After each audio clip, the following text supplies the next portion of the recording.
एक छोटे से कस्बे में 3 दोस्त रहते थे। आसिफ, उबैद और कासिफ। तीनों बचपन से साथ थे, लेकिन एक बात ऐसी थी जिसे आसिफ और उबैद नहीं जानते थे। कासिफ हमेशा पैसों की कमी का बहाना करता था, लेकिन असल में उसकी एक बुरी आदत बन चुकी थी। वो चोरी करता था। धीरे धीरे उसने अपने ही दोस्तों की दुकानों से छोटी छोटी चीज़ें उठाना शुरू कर दिया। पहला शक। एक दिन उबैद ने देखा कि उसकी दुकान से मोबाइल एक्सेसरीज गायब हैं। उधर आसिफ की किराने की दुकान से भी सामान कम हो रहा था। दोनों ने सोचा कि शायद गिनती में गलती हुई हो, लेकिन चोरी रुक ही नहीं रही थी। सच सामने आया। एक रात आसिफ अपनी दुकान बंद कर रहा था कि उसे दरवाजे के पास कोई साया दिखाई दिया।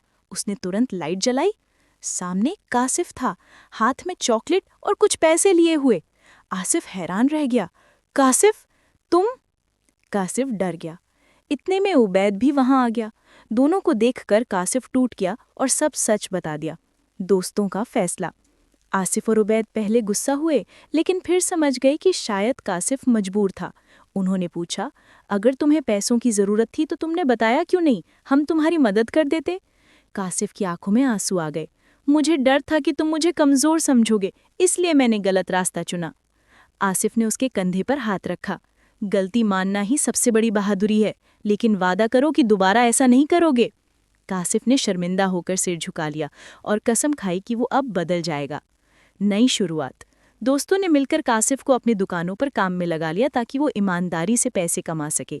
धीरे धीरे कासिफ ने अपना खोया हुआ भरोसा वापस पा लिया।